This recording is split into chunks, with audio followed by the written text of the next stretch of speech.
The world stopped spinning. Adiz couldn't breathe, couldn't think, couldn't process what was happening. The man in her bed, the man she'd kissed, fought beside, fallen for, sat frozen, his face a mask of something between guilt and desperation. Through the window, another man with the same face stared up at them with predatory satisfaction. "Jae-hyun," she whispered, not even sure which man she was addressing anymore. "What is this?" The man beside her, her husband or whoever he was, reached for her, but she scrambled away, nearly falling off the bed in her haste to put distance between them. "Adiz, please. Let me explain." "Explain." Her voice cracked, hysteria rising. "Explain which part? That you're not who you said you were? That our entire marriage is even more of a lie than I thought? That I don't even know your real name?" The phone rang again. She answered with trembling fingers, putting it on speaker. "I see you're having a moment," the mechanical voice said, amused. "Should I give you a few minutes to get dressed? Though I must say, the view from here is quite entertaining." Adiz grabbed a robe, wrapping it around herself like armor. The man in her bed, she couldn't think of him as Jae-hyun anymore, pulled on his shirt, his movements careful, controlled. 5 minutes, the voice continued. "Then you both come down. Try to run, and the real show begins. I have some very interesting videos to share with the Korean media. Videos that show exactly what happened in that panic room. Videos that prove the Park Air is a fraud." The line went dead. Adiz turned to face the stranger she'd married. "Start talking. Now." He stood slowly, maintaining distance, hands visible, the movements of someone trying not to spook a wild animal. "My name is Kim Tae-jun. I was Park Jae-hyun's bodyguard." The words hit her like physical blows. Bodyguard. Yes, for 5 years, I was a shadow. I knew everything about him, his routines, his preferences, his business dealings. I was trained to be invisible, to anticipate threats, to impersonate him. That too. His voice was steady, but she could see the tension in every line of his body. It's standard practice for high-profile protections. Body doubles, decoys. I could sign his signature, match his mannerisms, speak in his voice. I was his ghost. And when he died, the car accident was 3 years ago. Official story was that he survived, spent months recovering in Switzerland. The truth, Tae-jun's jaw clenched. The truth is he died on impact, but his grandfather couldn't let that happen. The company was in the middle of crucial negotiations. The family had enemies circling. They needed Park Jae-hyun alive. So they used you, temporarily at first, just until the deals closed, the threats neutralized. But then it became permanent. The old man saw an opportunity, a Jae-hyun he could control completely. Someone with all the knowledge but none of the rebellious streak. His laugh was bitter. Except I turned out to be just as uncontrollable. Maybe more so.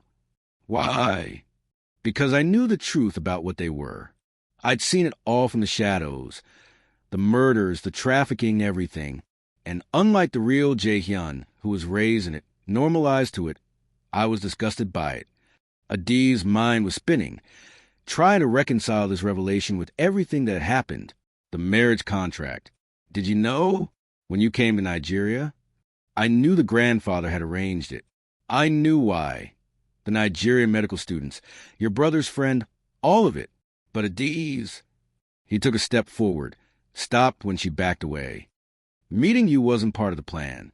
Feeling what I feel for you, that was never supposed to happen. Don't. Her voice was sharp. Don't you dare pretend any of this was real. It was real. It is real. Everything I told you about how you make me feel, about not being able to feel before you, that was Jae-hyun's story. No. His voice was fierce now. That was mine.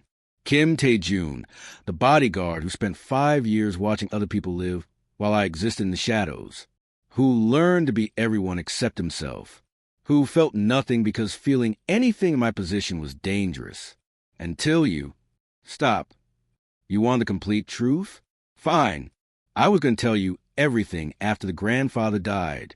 I was going to confess, give you the option to leave, to have the marriage annulled. But then your brother appeared in the fake David, and everything spiraled, and I was terrified that if you knew, you'd be in even more danger. So you lied. I protected you. You lied. She was shouting now, tears streaming down her face. Every moment, every touch, every word, all lies. Not all of it. He moved closer, and this time she didn't back away, too exhausted to run anymore. My name was a lie. My history was a lie. But what I feel for you, the way you've destroyed and remade me, that's the truest thing I've ever known. I don't even know who you are. You know me better than anyone ever has. You've seen me without the masks, without the pretense. The man who flew back from Busan because he felt you were in danger, that was me, not playing a part, just desperately trying to save you. The man who kissed you like drowning, that was me. The man who would burn down the world to keep you safe. That's still you. That will always be me. The doorbell rang, shattering the moment.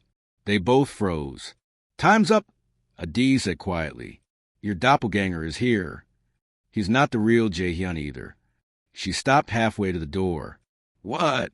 Think about it. The real Jae-hyun is dead. I've been in for 3 years.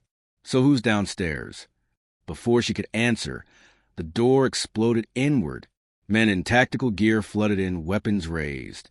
And behind them, walking with casual arrogance, was the other Jae-hyun. Up close, the differences were subtle, but they're a slightly different way of moving, a coldness in the eyes that even Taejun at his iciest had never possessed.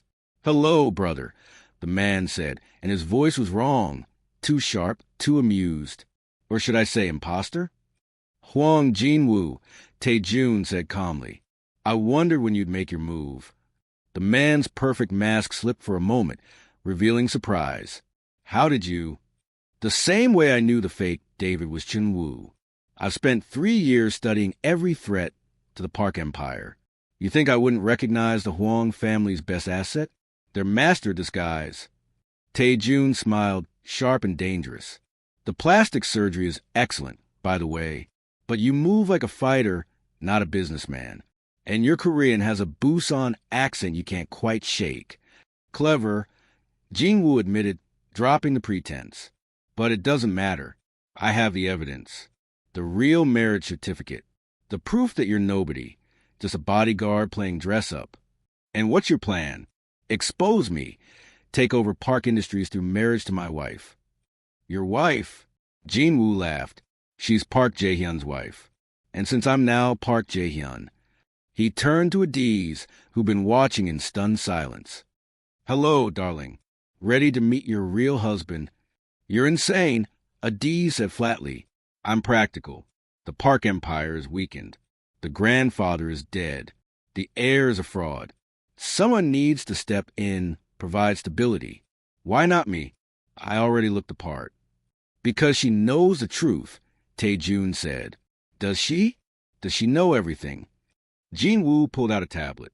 Does she know about the warehouse? Taejun went very still. What warehouse? The one in Incheon. The one where the real Park Jae-hyun kept his special interests.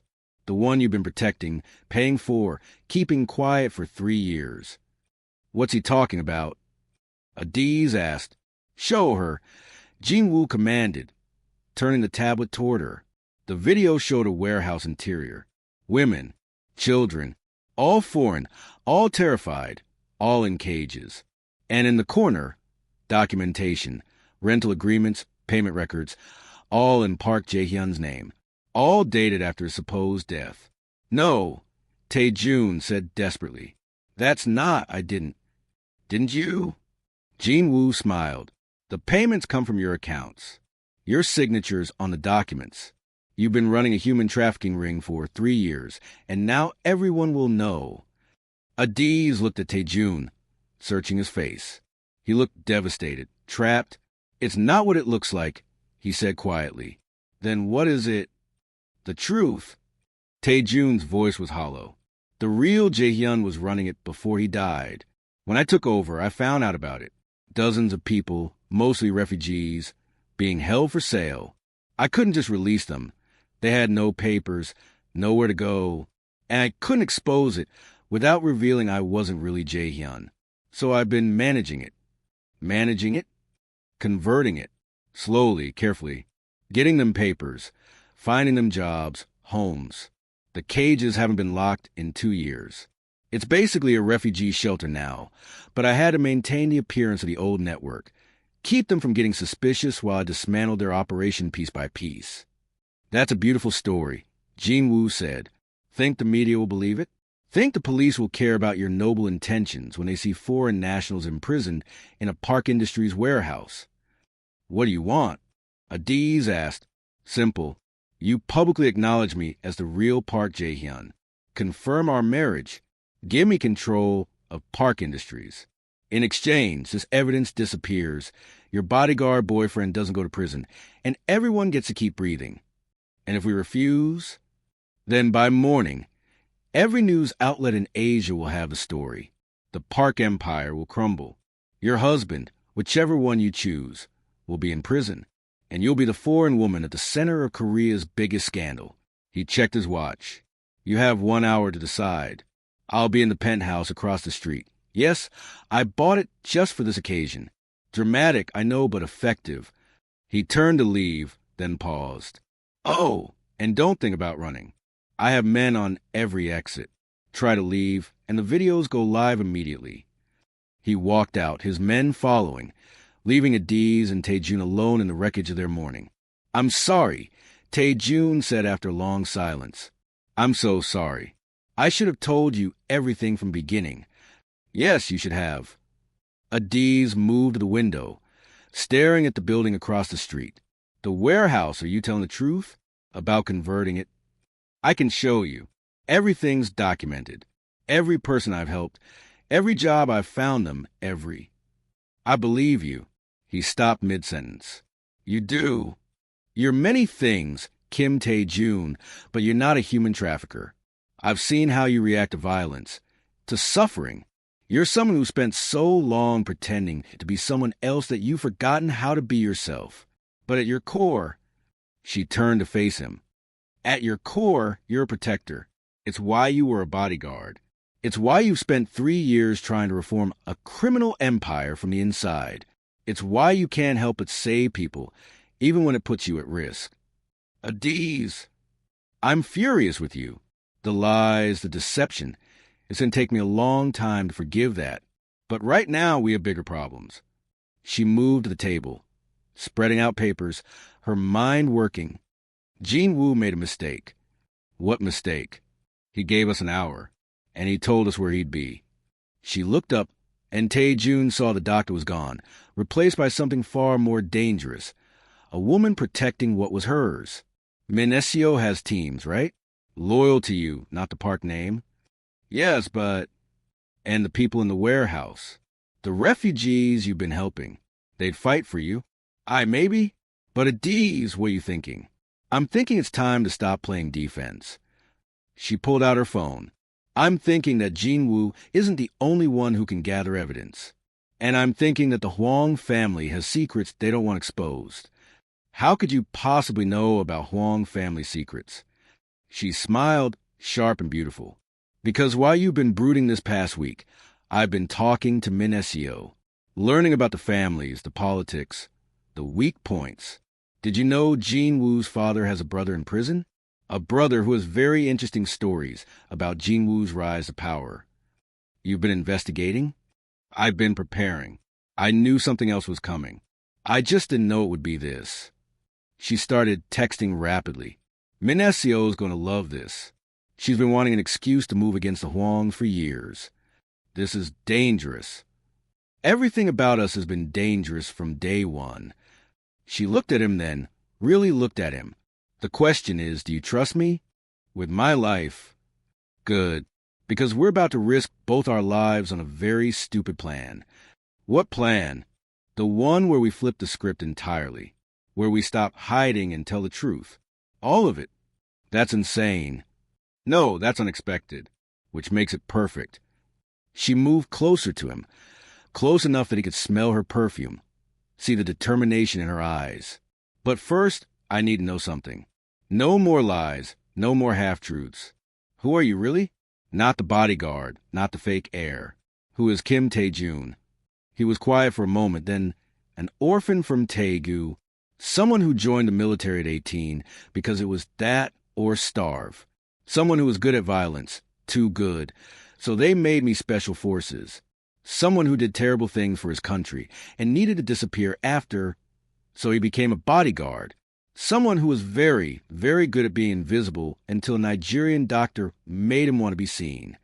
And what do you want now? Right now, if you could have anything? You, he said simply. Everything else, the company, the money, the name, none of it matters. Just you. She kissed him then, hard and desperate and real. When she pulled back, they were both breathing hard. Then let's burn it all down and see what rises from the ashes. 40 minutes later, they stood in the penthouse across the street. Jin-woo had been expecting them to come begging, broken, desperate. He wasn't expecting them to walk in holding hands, both dressed impeccably, looking like they owned the world. He really wasn't expecting the crowd of reporters that followed them in. What is this? He demanded, rising from his chair. This, Adiz said clearly, is a press conference. Since you seem so eager to share the truth, we thought we'd help. The reporters were already setting up cameras, phones out, broadcasting live. Jin-woo's men looked uncertain. They couldn't exactly open fire with the media watching. Ladies and gentlemen, Tae-jun said, stepping forward. My name is Kim Tae-jun. For the past 3 years, I've been impersonating Park Jae-hyun, who died in a car accident that his family covered up. The room exploded with questions, shouts, camera flashes. Jin-woo looked stunned. However, Tae-jun continued, raising his voice. I've used that position to dismantle the Park family's criminal operations. Every illegal business shut down. Every trafficking ring destroyed. Every victim freed and compensated. He's lying. Jin-woo shouted. I have proof. You have proof of a warehouse full of refugees I've been protecting, Tae-jun said calmly, all of whom will testify that I saved them from the trafficking ring the real Park Jae-hyun was running, all of whom are now legal residents with jobs and homes, thanks to programs I funded. But you're still a fraud. You're nobody. He's somebody to me. Adiz stepped forward. He's the man who saved my life multiple times, who chose to sacrifice his own identity to protect others, who fell in love with me despite every reason not to. She looked directly at the cameras. And he's my husband. The contract might say Park Jae-hyun, but my heart says Kim Tae-jun. This is ridiculous. Jin-woo started. What's ridiculous? Min Se-yo said, entering with perfect timing. Is you thinking you could impersonate a dead man to steal his empire? Yes, we know you're not Park Jae-hyun either. You're Hwang Jin-woo, and we have the surgical records to prove it. She held up a tablet, showing medical documents, before and after photos. The reporters went wild. Furthermore, Min Se-yo continued, we have evidence of your family's involvement in the attack on the Park penthouse, the kidnapping of David Okonkwo, and the attempted murder of Park Sr., though he was dying anyway from the cancer he'd been hiding for months. Cancer? Several reporters said at once. Oh, yes, the old man knew he was dying. The whole succession crisis was manufactured to see who was strong enough to take over. And his choice. She smiled. The bodyguard who became more than a body. The man who chose justice over power. You can't prove any of this, Jin-woo snarled. Actually, we can. A new voice from the doorway. Everyone turned to see a man in an expensive suit, flanked by government officials. Prosecutor Lee Chong-min, Financial Crimes Division. We've been investigating the Park and Hwang families for years. Mr. Kim here has been our inside source for the past 18 months. Tae-jun stepped forward. Every crime, every murder, every illegal transaction, all documented and provided to the authorities, in exchange for immunity and witness protection for everyone who helped bring them down. You were an informant? Adiz said, stunned. I was trying to find a way out. For both of us. A way to be free of all this. He took her hand. I'm sorry I couldn't tell you. It would have put you in danger. So many secrets, she murmured. No more. Never again. Jin-Woo tried to run, but the police were already moving. As they cuffed him, he shouted, "You think this ended? You think the other families will just accept this? You're dead. Both of you." "Actually," Prosecutor Lee said, "the other families have already agreed to a ceasefire. Turns out, when given a choice between war and accepting a reformed park industries under new, legitimate management, they chose survival." "New management?" Adiz asked. Minesio smiled. "I'll be taking over as CEO. Taejun will remain as a consultant. The company needs his knowledge. But you too." She looked between them. "You're free. The marriage contract is void since Park Jae-hyun is dead. The debts are cleared. You can walk away from all of this." Adiz looked at Taejun. He was watching her with those dark eyes, but now she could see everything in them. The fear, the hope, the desperate love he'd been hiding behind masks for so long. "What do you think?" she asked him. "Want to walk away? Together? Is there any other way?" He kissed her, right there in front of everyone. Cameras rolling, the world watching. It wasn't gentle or careful. It was passionate, desperate, real. When they broke apart, both were breathless. "I love you," he said, loud enough for everyone to hear. "I don't have much anymore. No fake name, no borrowed empire, no pretend life. Just me, Kim Tae-jun, former bodyguard, current nobody. But if you'll have me—" "Yes," she said, cut him off. "Yes to all of it. Yes to you." The reporters were having a field day, but Adiz didn't care. She pulled him down for another kiss, this one deeper, hungrier. "Get a room," Minesio said dryly, but she was smiling. "We have a room," Taejun said against Adiz's mouth. "Several, actually." "Then use one. The press conference is over anyway." Later that night, the penthouse was quiet now. The chaos of the day finally settled. Adiz stood on the balcony, looking out at Seoul's lights, when she felt arms wrap around her from behind. "Regrets?" Taejun asked, pressing a kiss to her neck. "No." She leaned back into him. "Questions, oh." "Ask." "What happens now? Who are we without all the lies? We're whoever we want to be. We have enough money to start over. I did manage to save quite a bit over 3 years. We could stay in Seoul or go back to Nigeria, or find somewhere completely new. What do you want?" "I told you. Just you." She turned in his arms, looking up at him. "That's not an answer. It's the only answer that matters." His hands cupped her face. "I spent so long being other people that I forgot who I was. But with you, I remember. I'm the man who loves you. That's my identity now. That's dangerously romantic. I'm a dangerous romantic." She laughed, and he kissed her, slow and deep.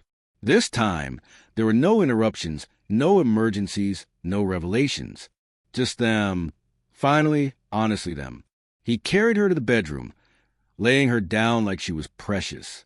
"I want to memorize you," he said, his voice rough. "Every inch, every sound, every way you come apart. I want to know you so well that I could find you in the dark, in any crowd, in any life. Taejun. I love how you say my real name." He kissed her throat, her collarbone, the spot behind her ear that made her shiver. "Say it again." "Taejun!" She gasped as his mouth found sensitive skin. "Again." "Taejun, please." He took his time, worshipping her body with his mouth and hands, building her up slowly until she was writhing beneath him, begging. When he finally joined with her, both of them gasped at the connection, not just physical, but something deeper, something that had been building since that first meeting in Lagos. They moved together in perfect synchronization, like they'd been doing this forever, like they were made for each other. Her nails raked down his back, his mouth found hers, and they lost themselves in each other completely. "I love you," she gasped as she fell apart in his arms. "God help me, I love you too." He followed her over the edge, her name on his lips like a prayer. Afterward, they lay tangled together, sweaty and satisfied. Adiz traced patterns on his chest, occasionally pressing kisses to the scars she found. "What are you thinking?" he asked. "I'm thinking we need to call my family. Tell them everything. That should be an interesting conversation." I'm thinking we need to figure out where we want to live. Anywhere yours home. I'm thinking... She looked up at him, suddenly shy. I'm thinking we should get married. For real this time. No contracts, no arrangements. Just us. He went very still. Adiz. Unless you don't want. He silenced her with a kiss that left her breathless. Of course I want to marry you. I want everything with you. Marriage, children, growing old together. I just didn't think you'd want that after everything. After everything is exactly why I want it. We've survived the worst. We've seen each other at our lowest, our most desperate, and we still choose each other. Is that proposal, Dr. Okonkwo? Maybe it is, Mr. Kim. He rolled them over so she was on top, looking down at him. Then yes, 1,000 times yes. She kissed him, and they made love again, slower this time, savoring each other. 6 months later, Lagos, Nigeria. The wedding was small, just family and close friends. Adiz wore her mother's wedding dress, altered to fit. Taejun wore a simple suit, no designer labels, no pretense. David was his best man, fully recovered and finishing medical school. Min Seo was Adiz's maid of honor, having flown in from Seoul where she was successfully running the newly legitimate Park Industries. Do you, Kim Taejun, take this woman to be your lawfully wedded wife? The minister asked.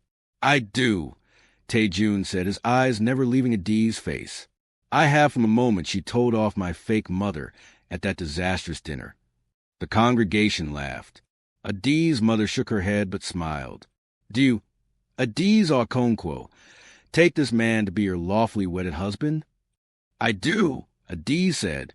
I have from the moment he flew back from Busan, because he felt I was in danger. Then by the power vested in me, I now pronounce you husband and wife. You may kiss the bride. Taejun pulled her close, one hand cradling her face.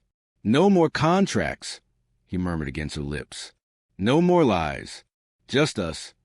Just us, she agreed, and kissed him like the world was watching, because it was, in a way, the photos would probably be in the Korean papers tomorrow. The bodyguard who brought down a criminal empire, and the doctor who loved him through it all. But right now, in this moment, they were just Taejun and Adiz, a man and woman who'd found each other through lies and violence and impossibility, and chosen to build something true from a wreckage. The kiss went on long enough that David cleared his throat loudly. Get a room, you two. We have a room, Adiz said, not breaking eye contact with her husband. A honeymoon suite, actually. Then go use it, her mother said, but she was crying happy tears. Just give me grandchildren eventually. We're working on it, Taejun said, which made everyone laugh and Adiz blush. As they walked back down the aisle, hand in hand, confetti falling around them, Adiz thought about the journey that had brought them here. A desperate contract to save her family. A bodyguard pretending to be someone else. Attempts on their lives. Family secrets. Betrayals and revelations. Worth it. Taejun asked, somehow reading her mind. Every terrifying second, she confirmed. They reached the car that would take them to their honeymoon. A month in Zanzibar. No interruptions allowed. As Taejun helped her in, his hand lingered on her waist. I love you, Mrs. Kim, he said. I love you too, Mr. Kim. Even though I'm not a billionaire CEO. Especially because you're not. She pulled him in for another kiss. You're something better. You're mine. Yours, he agreed. Always and completely yours. As the car pulled away, Adiz looked back at their families waving goodbye. Then at the man beside her, her husband, her choice, her truth, and smiled. They'd started with a lie and found their way to something real. They'd begun as strangers bound by contract and became lovers bound by choice. What are you thinking about? Taejun asked, pressing kisses to her neck. The beginning. That first day in Lagos when you offered me that ridiculous contract. Best business deal I ever made. You weren't even really a businessman. Details. His hand slid up her thigh, making her shiver. The point is, I got you. We got each other, she corrected, turning to straddle him in the back seat. And we have a long flight to Zanzibar. Are you suggesting we join the Mile High Club, Dr. Kim? I'm suggesting we make the most of every moment. We've wasted enough time on lies. He pulled her down for a kiss that promised wicked things.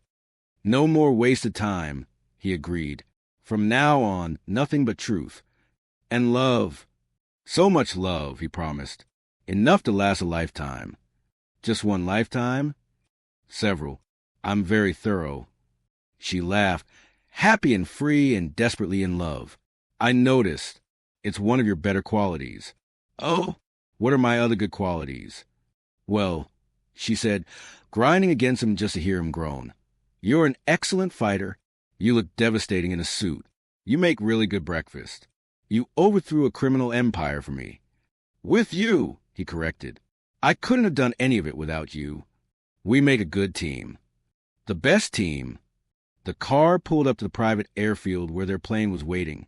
As they boarded, hand in hand, Adiz thought about their future. They decided to split their time between Seoul and Lagos, consulting for businesses trying to go legitimate, helping refugees and trafficking victims, building something good from the ashes of the Park Empire. No regrets. Tae-jun asked as they settled into their seats. Never. Adiz said firmly, we survived the worst. Everything else is just adventure. I love your optimism. I love your everything. He kissed her as the plane took off, Seoul disappearing beneath them. They were leaving it all behind. The lies, the violence, the fake identities. Ahead was Zanzibar, blue waters and white beaches, and a month of nothing but each other. Remember what you said that night? Tae-jun asked, about falling off a cliff and hoping I'd catch you? I remember. Thank you for letting me catch you. Thank you for jumping with me. They kissed again, deeper this time, and Adiz knew with bone-deep certainty that this was right. They were right. Against all odds, through all the deception, they'd found something true. 1 year later, Seoul. Push. One more big push. Adiz screamed, squeezing Tae-jun's hand hard enough to break bones. He didn't complain, just whispered encouragement in her ear, told her she was amazing, that she was the strongest person he knew. And then, suddenly, a cry filled the room. Their daughter. Their miracle. She's perfect, the doctor announced, placing the baby on Adiz's chest. She's ours. Adiz breathed, tears streaming down her face. Tae-jun was crying too, not even trying to hide it. She has your nose. And your stubborn chin. Is that a thing? It is now. She looked up at him. What should we name her? They discussed names for months, but hadn't been able to decide. Now, looking at their daughter, the answer seemed obvious. Truth, Tae-jun said softly. Seo-jin, truth and precious. Seo-jin Kim, Adiz tested. I like it. Our little truth, Tae-jun murmured, touching the baby's tiny hand. Born from the most elaborate lie that became the most perfect truth. Minesio burst and then, arms full of flowers and balloons. Where's my goddaughter? I need to start spoiling her immediately. David was right behind her, grinning. Congratulations, sister. You actually did it. You tamed the Ice Prince. He was never really ice, Adiz said, watching Tae-jun carefully take their daughter, holding her like she was made of spun glass. He just needed someone to see past the mask. We both did, Tae-jun said, looking at her with so much love it took her breath away. 5 years later, beach house, Jeju Island. Mama, tell us the story again.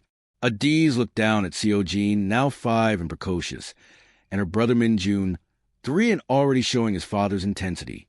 Which story, baby? The one about how you and Daddy met, with the bad guys and the running and the kissing. Tae-jun laughed from the doorway. Maybe the censor version? Daddy. Both children ran to him, and he scooped them up, one in each arm. Were there really bad guys? Min-jun asked with wide eyes. A few, Tae-jun admitted, but your mama was scarier than all of them.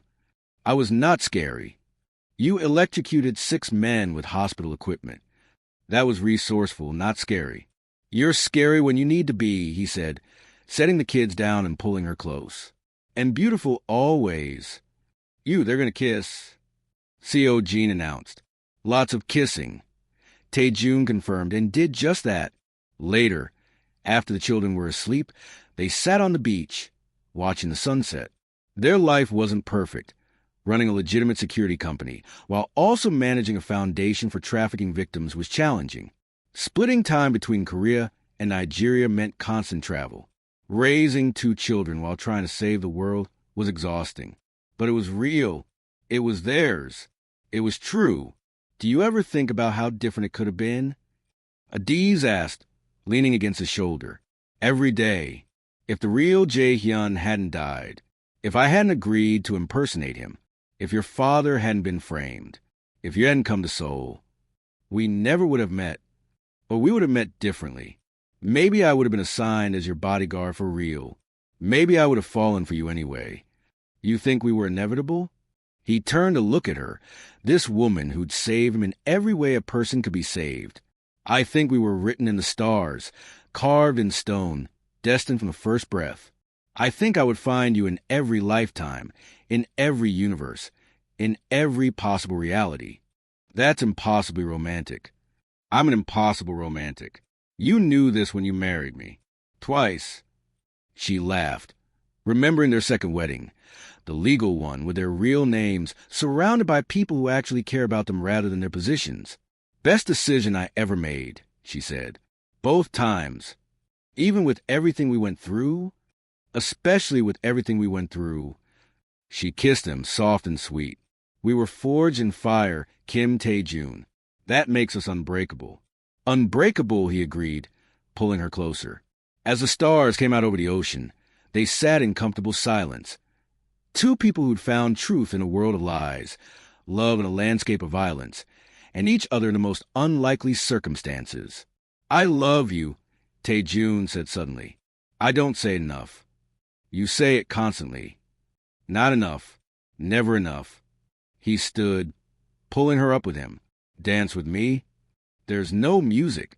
There's always music when you're around. They danced there on the beach, barefoot in the sand, to music only they could hear. The waves crashed, the wind sang, and somewhere in the house, their children slept peacefully, safe in the world their parents had built from the ashes of an empire. Thank you, Adiz said against his chest. For what? For being worth the fight, for making all the chaos worthwhile, for loving me through everything.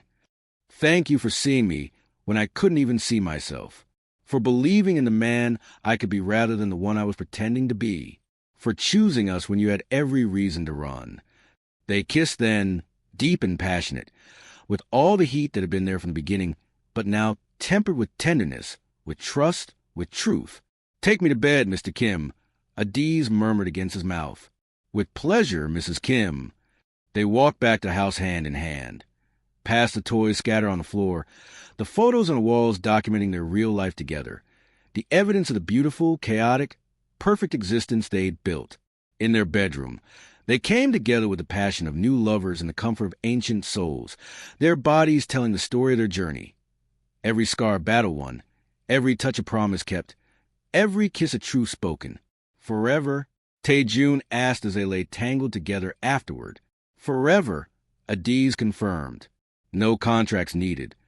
Just love. Just love. Though the incredible sex doesn't hurt. He laughed, rolling her beneath him again. Insatiable woman. You love it. I love you, he corrected, and showed her exactly how much. Outside, the moon rose over the ocean, illuminating a house full of love, a family forged in unlikely circumstances, and 2 people who'd found their way from a dangerous lie to a beautiful truth. They'd started as strangers bound by necessity, a desperate woman and a man living someone else's life. They'd survived assassination attempts, family betrayals, identity crises, and criminal investigations. They'd built something real from a foundation of deception, found love in the midst of violence, created truth from an elaborate lie. Now they were simply Tae-jun and Adiz Kim, parents, partners, lovers, friends. 2 people who'd chosen each other against all odds and would keep choosing each other every day for the rest of their lives. It wasn't the ending anyone had expected when a Nigerian doctor agreed to an arranged marriage with a Korean billionaire. But then again, nothing about their story had ever been expected, or ordinary, or safe. It had been dangerous and difficult and absolutely perfect. Just like them. Just like their love. Just like the truth they'd found in each other's arms. That sometimes the most real thing in the world can grow for the most elaborate lie. That sometimes you have to burn everything down to build something better. And that sometimes, just sometimes, love really does conquer all. Even contracts. Even crime families. Even the lies we tell ourselves. Love conquers all. And in a beach house on Jeju Island, with their children sleeping peacefully in the ocean singing an eternal song, Kim Tae-jun and Adiz Kim were living proof of that truth. Forever and always. No contract required. This is what happens when a dangerous lie becomes the most beautiful truth. Sometimes the person you're pretending to be leads you to the person you were always meant to become, and an elaborate deception can build a foundation for the most unbreakable love. If you love Tae-jun and Adiz's journey from a world of masks and danger to a love truer than anything, make sure you like this video and subscribe to the channel. Drop a comment and tell me your favorite moment. Was it Adiz being scarier than the bad guys, the unbreakable speech on the beach, or the first time Tae-jun held their little truth, Seojin? Your support is what allows these worlds to be built, and I read every single one of your comments. Hit that notification bell so you don't miss the next story, because sometimes the greatest love stories aren't found. They're forged in fire. Thanks for watching, and I'll see you in the next one.